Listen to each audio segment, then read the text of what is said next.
6. The Fate of the Hazes. Could the Hazes be changed back? Rigel looked at Lyrion curiously. Dusty looked puzzled. But how? She asked finally. Well, that is what I plan to find out, with help from Commander Dendio, the elf replied, looking to the Lisney. Dendio nodded. So far, all we know of the Hazes is that they are a seemingly indestructible force created by Cato. However, Cato couldn't create them from nothing.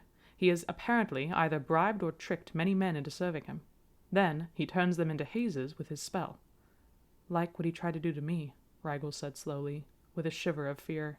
He didn't like thinking about those last moments of consciousness, thinking of Cato's hissing voice in his brain. Dendio nodded again. Saphicon himself is a great sorcerer. No doubt Cato fancies himself equal. Which may be why he's this far south at all, Lyrion pointed out. Cato is no fool, and neither is Saphicon. But even if Cato is cunning, he's also ambitious. My guess is that the moment the Hazes were created and operational, Saphicon sent him south to see what they could do. A test mission for his new creations. There was a pause. Dusty, sitting beside Glentree, looked up at Dendio. Then how do you think we can turn them back? Dendio's brow was furrowed slightly in thought. Finally, he looked up. To be honest with all of you, I didn't think such a thing was possible. I was sure that once the Hazes were Hazes, there could be no reversing of the spell, and our focus should be on their destruction, not salvation. Up till a few hours ago. What happened then? Rigel asked. Dendio looked right at him, and suddenly he understood. You were injured, Rigel. The spell had begun, but you're here now. I know for a fact that it was nothing my medical services could have done, but somehow the spell was stopped. You told me to talk, Rigel said, thinking. You told me to think about Gayrile. And so your focus is on your present life, Lyrion mused, glancing at Dendio. That's something the Hazes don't have. Their minds are completely washed of their past lives. What if we could help them remember? Dusty asked. Help them remember everything they had before Cato. If we could, that'd be quite an accomplishment, Glentree agreed. But I fear that'd be a wee bit difficult. Besides that, it can't be as easy as just talking to them. True, Dendio agreed. It worked for Rigel, but only, I think, because he was still in the first stages of the process. Lyrion looked at Dendio again, his face thoughtful. There might be a link there, Dendio. We couldn't just talk to them, obviously, because they would only become agitated and probably aggressive. But if something could be done to help them, it'd be something like that. I agree with you there. Dendio looked thoughtful. He shook his head. Well, the Hazes will have to wait for the present. At the moment, I think it'd be best to discuss what is to be done now. He looked at Lyrion. You plan to ride to Elamar? Lyrion nodded. My father has influence there. He can help rally the elves to the Lisney's cause against Cato, and I hope to learn more of the Hazes on the way. Iriam would know, Dendio murmured. Glentree glanced at him. No one's heard word from him in years. Not since the war. You think he'd help? If we could contact him, I'm sure he would, Dendio said calmly. But the problem is getting word to him, as after the fall of the last queen, I think he returned to the area around the Forest of Light. Glentree murmured. He stood. Well then, what about the young'uns? He nodded to Rigel and Dusty, and Tag, who was asleep by the fire. I want to help, Rigel said immediately. If there's a way to stop Cato and turn the Hazes back, then I want in. Me too, Dusty said promptly. The three adults exchanged a glance. I cannot risk leading you into a potential war zone, Dendio said uncertainly. Glentree and I will escort you north to Kersia, and then resume our mission to the southern villages. We'd lose a lot of time, Glentree pointed out doubtfully. 2 days' travel north, maybe longer if we have to detour around the mountains, and then at least a 3-day trip to Tinkio. True, Dendio said, shaking his head, but it can't be helped. Lyrion looked at Dendio, suddenly thoughtful. What if they came with me? He said. I ride southwest, to Elamar, away from where we expect the Hazes are. If we encountered anything, I doubt it would be Cato. Rigel looked up hopefully. Elamar was an elven town, a good day's ride from here, just within the Kunsian border. While smaller than Kersia, it would be the largest city he had ever been to. Dendio still looked uneasy. Hazes or no, the path to Elamar is no safe one.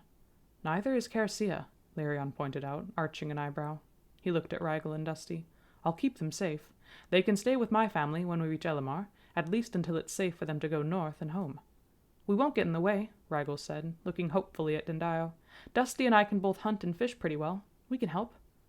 The shadow of a smile crossed Dendayo's face, though he still looked unsure. But at last he nodded.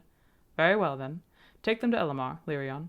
Let them stay with your family, and Glentree and I can pick them up and take them to Sia on our way back from the southern fiefs." Ragel felt a shiver of both excitement and fear. He was going to Elamar, to Kunsia. That was a country of legends, of battle and fame. Cato was there, with the Hazes, farther north than the elven towns, of course. But they probably wouldn't run into him. But still, the thought of facing the horrific Hazes again sent chills of foreboding down his spine. "Well then, that's settled," Lyrion said, standing and clapping his hands. "We ride this evening." "Very well," Dendayo said, finally smiling. He stood. "We had best pack up camp." They got to work quickly. Rygel helped Lyrion make ready. The tall, quick-thinking elven warrior gave him instructions as they talked. "We'll have to make room for 2 riders on the pack-horse," Lyrion told him as they crossed to the 2 horses. "I won't want you both to have to walk the whole way."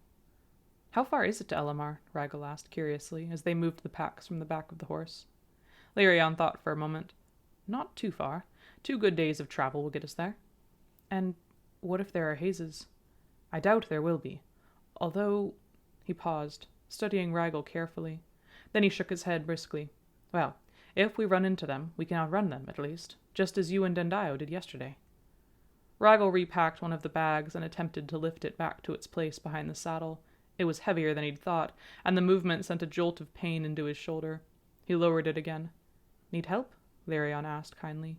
He stepped over and swung the bag up, then strapped it down behind the saddle. "Thanks," Rygel panted, testing his arm carefully.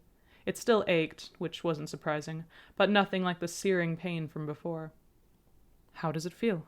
Lyrion asked. "Sore," Rygel admitted with a grin, "but not like when I got slashed. More like the worst bruise I've ever had." "That sounds about right," Lyrion said, shaking his head. "Well, that's quite a wound to end your first battle with. Definitely something you can brag about at home." "Yeah," Rygel said, grinning. This reminded him of something. "You said earlier that you think the Hazes could be changed back, that we might defeat them that way."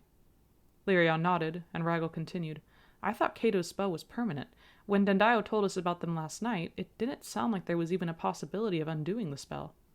"Well, I won't give up the notion yet," Lyrion said. There was something in his tone that caught Rygel's attention, some emotion there. Hope, determination, sorrow. Dusty reappeared, carrying several flasks of water. "Here we go. Dendayo says we should refill again at the first spring we see. He says the streams along the border aren't drinkable." "Well, we'll do that before we reach the border," Lyrion reassured her. He glanced up, studying her for a moment. "By the way, what clan are you?" Dusty looked surprised and rather pleased. "Mara and Tell, how do you know about the clans?" "My brother was a merchant. He had stories of his dealings with the Wild Kids before the time of Kirkadash when our contact with them was severed." Lyrion looked interested. "Then in Tell, that's on the eastern side of Casabren, isn't it?" "No, we moved to the western coast a few years ago, after the Jenna attacks." "Jenna?" Rygel said, feeling a bit left out. "Warriors in the east, in Sakazi," Dusty informed him. "They're like orcs, sort of, but more human, and they—" "I know what they are," Rygel said impatiently. "I didn't know they attacked outside of their country." "It's become more frequent in the past few years," Lyrion said grimly. He fastened the straps on the final saddlebag. "Right then, we're all packed up. I think it's nearly time to go." Dendayo met them on the road astride his horse on the crossroad heading south. He clasped Lyrion's hand. "Be safe. Be swift. Stay away from the Hazes." "Yes, sir," Lyrion said with a nod. "And send word once you reach Elamar," Dendayo added as he and Glentree started south. "We'll see you there in a few weeks." "Travel safe," Lyrion called, then clipped his heels to his horse's sides. Rygel and Dusty, mounted on the pack-horse, urged the animal forward, and they started down the trail. Tag trotted after them, his tail wagging. "Hurry up, Tag," Dusty called with a grin. "We are going to Kunsia." 7. The Road West. They rode west for the remainder of the day, moving their way through the dense woods. Rygel had never seen forests like these. On Gayrile, most of the trees were stunted and shabby after growing so close to the sea.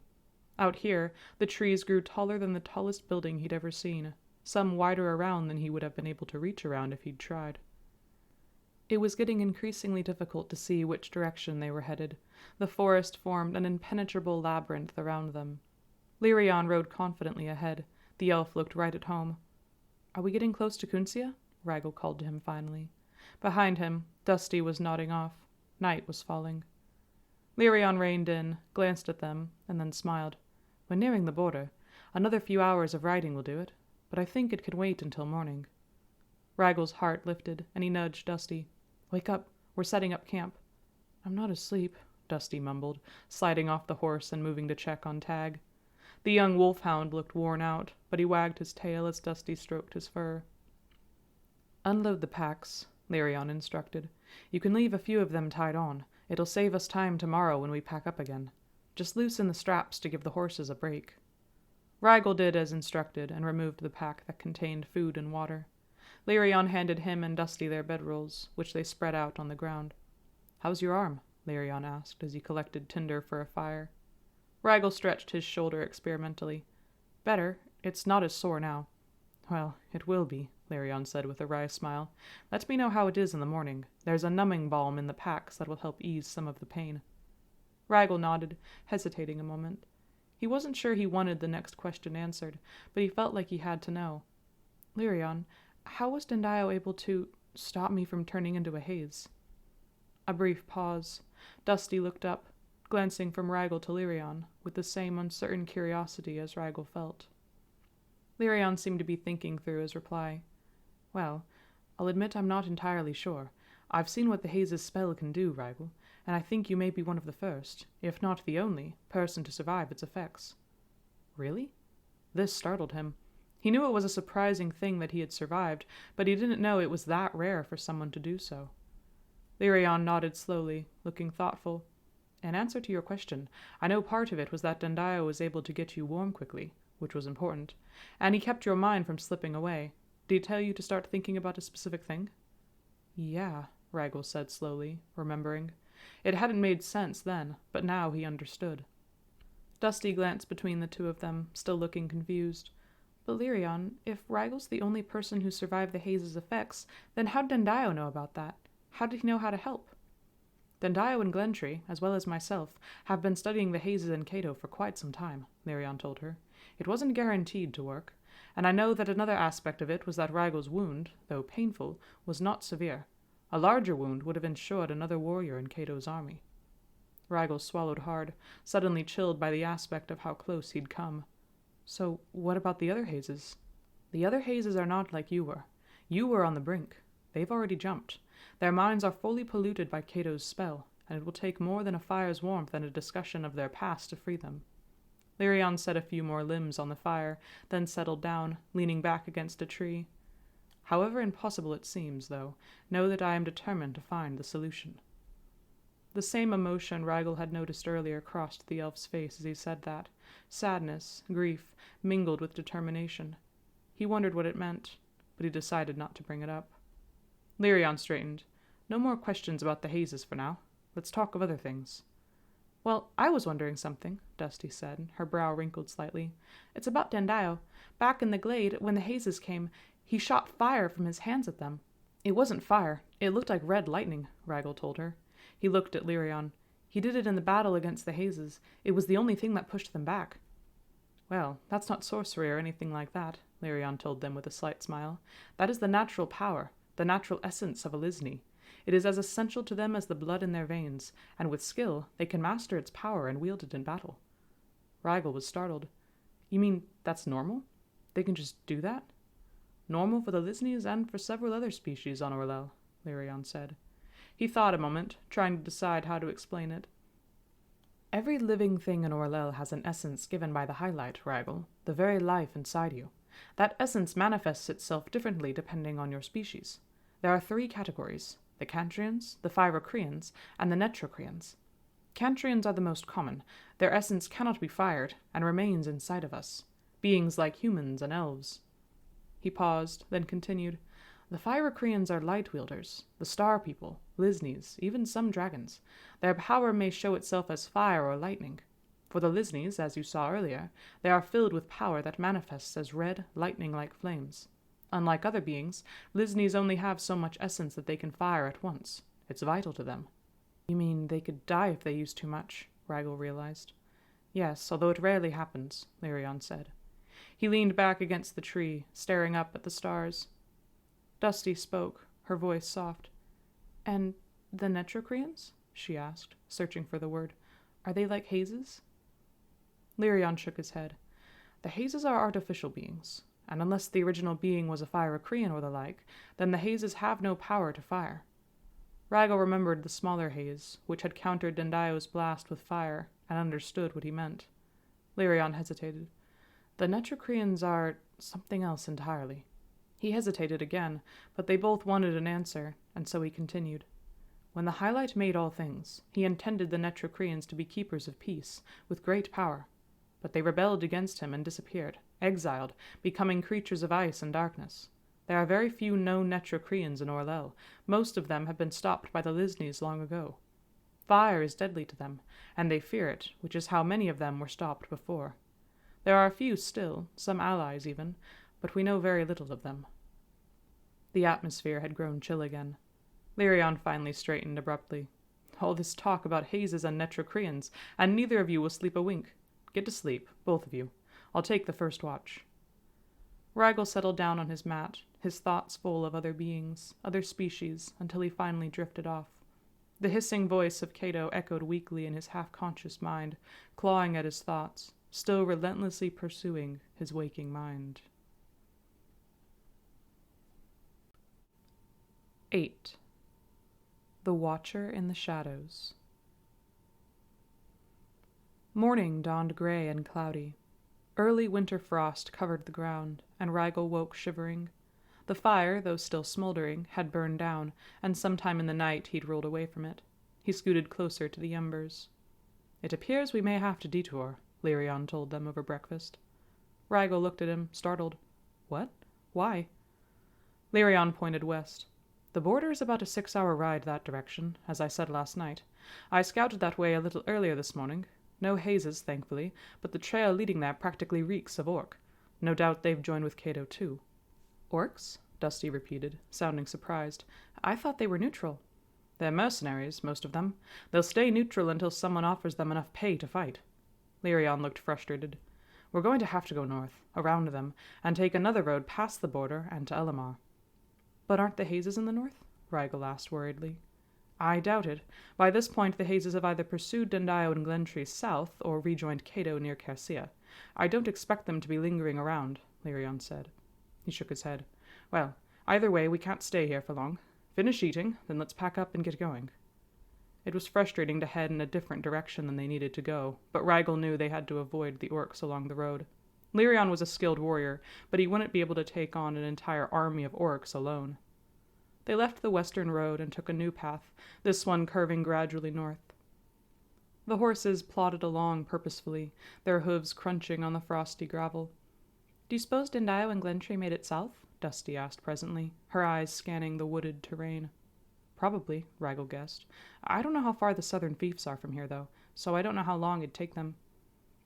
He knew the southern fiefs were in the southeasternmost corner of Kunsia, but since he wasn't entirely sure where they were, he had no idea of guessing how far Dendio and Glentree would have to travel.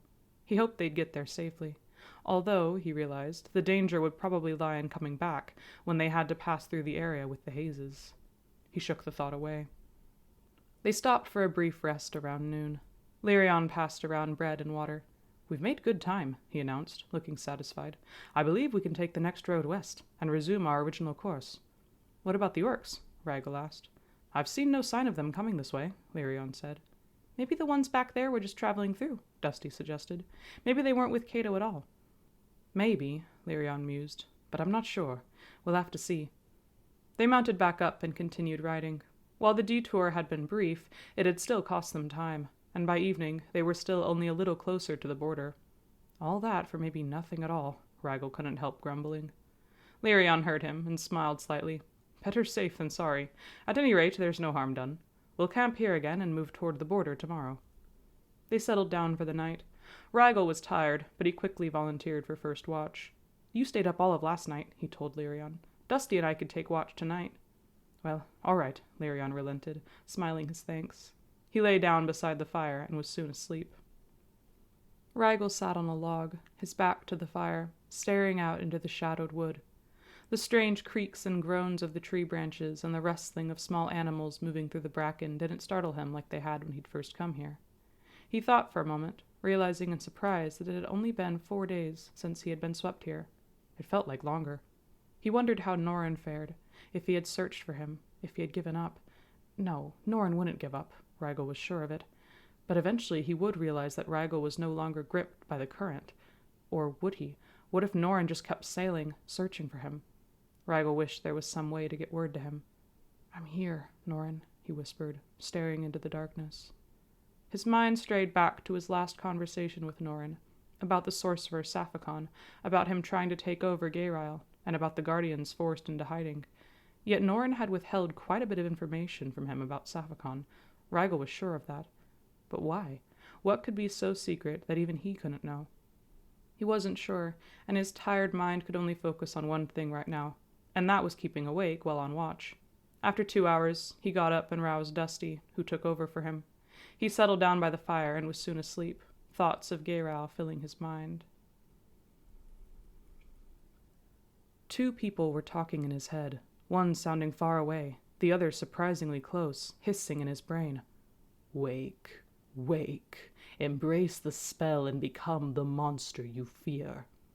He stirred, unable to sort the voice out from waking or sleeping. There was a distant sound. He thought he heard Lyrion's voice, then Dusty's, quite close.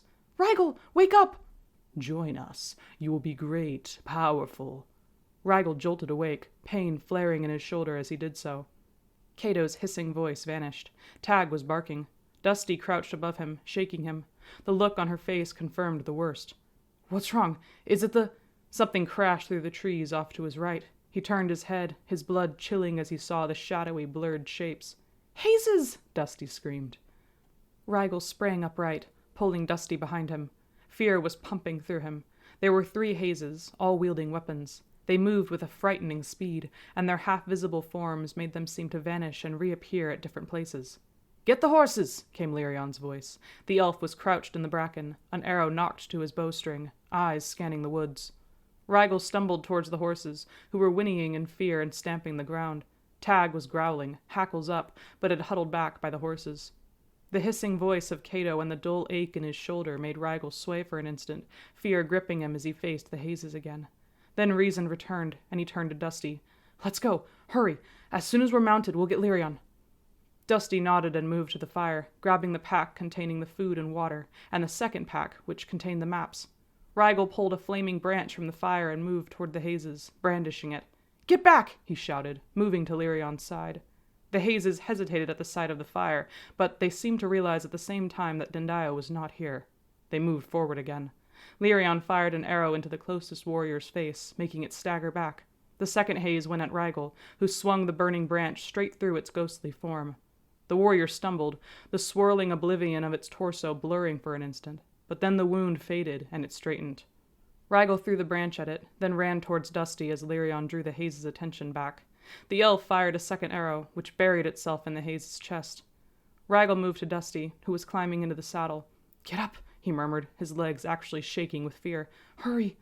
Lyrion fired a third shot into the haze's forearm, which made it drop its sword. Rigel handed Dusty the reins. "I'm going to help him. If we both go down, ride as fast as you can north." Dusty looked at him in disbelief, then fear.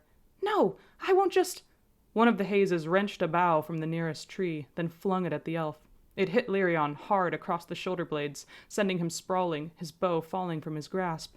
The hazes, sure of their victory now, moved forward. "Lyrion!" Rigel cried in alarm, running forward before he knew what he was doing. He saw, out of the corner of his eye, as Dusty sprang from the saddle and ran after him.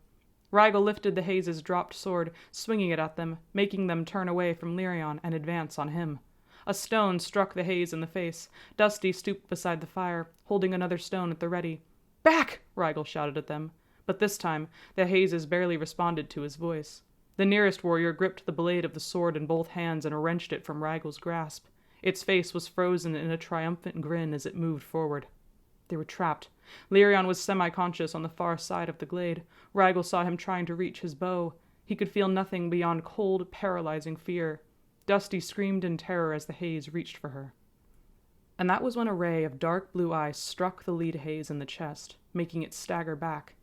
Rigel looked up in shock. The other two hazes had seen something, too. They were falling back, retreating. Another blast of ice struck the closest haze again, and it fell back as the blows began, striking it repeatedly in the chest. Ice coiled around the haze's body, gripping it, freezing it. The haze writhed, making horrible, inhuman groans, for the first time feeling true pain. Then the ice stopped. Before Rigel and Dusty, still gripping the sword, was the frozen corpse of the haze. For an instant there was total silence. The other two hazes had fled. Rigel finally turned towards the tree line where the ice had come from, and felt his heartbeat quicken. The shadowy outline of a tall, hooded figure stood there. Rigel saw it lower its hands calmly, then it strode forward. As the early light of dawn fell on the newcomer, Rigel saw the dark gray skin, the red eyes, and the lowered hands still glittering softly with ice. A Netrocrean. "Troubles with the hazes, child?" the Netrocrean asked softly, his voice as cold and clear as the ice he had just used. Rigel stood in his place, fear still coursing through him. A Netrocrean. He was certain. The ice and the darkness about the newcomer left no doubt. A creature that had remained in exile for centuries, now standing before them. We didn't," he stammered, totally at a loss, not sure what to say. Dusty only stared, her mouth slightly open, her eyes wide. The stranger removed his hood. He had no hair on his head or face, like Dendio, and his chiseled features held a wisdom, even kindness, that surprised Rigel. "I'm not about to hurt you, boy," he said quietly, his voice as deep and soft as the thrum of a bowstring.